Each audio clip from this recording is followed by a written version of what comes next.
একটি ম্যাচ খেলেই পরের ম্যাচে ছক কষতে হচ্ছে। সুপার 8-এ বাংলাদেশ ও ভারতের অবস্থা এখন এমনই। গত বৃহস্পতিবার বারবাডোসে আফগানিস্তানকে 47 রানে হারিয়ে আজ আবার মাঠে নামতে হচ্ছে ভারতকে। প্রতিপক্ষ বাংলাদেশ।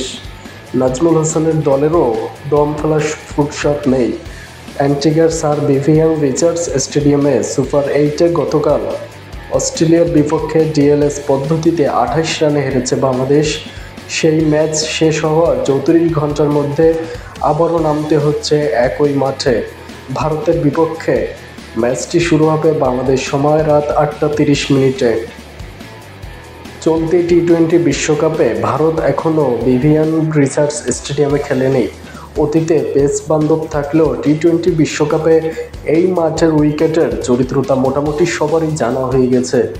ভারতের ব্যাটিং কোচ বিক্রম রাঠোর গতকাল সংবাদ সম্মেলনে বলেছেন, মনে হচ্ছে উইকেট স্পিনারদের কিছুটা সহায়তা করবে। অস্ট্রেলিয়ার কাছে হারের পর বাংলাদেশের অধিনায়ক নাজমুল উইকেট ভালো বললেও একটু মন্থর, সেটাও উল্লেখ করেছিলেন। অর্থাৎ বল একটু থেমে আসবে এবং তাতে স্পিনারদের বাগ পাওয়াই স্বাভাবিক। তাহলে বোলিংয়ের দুই দলের মূল লড়াইটাকে স্পিনারদের মধ্যে হতে চলেছে, সেই সম্ভাবনাই বেশি।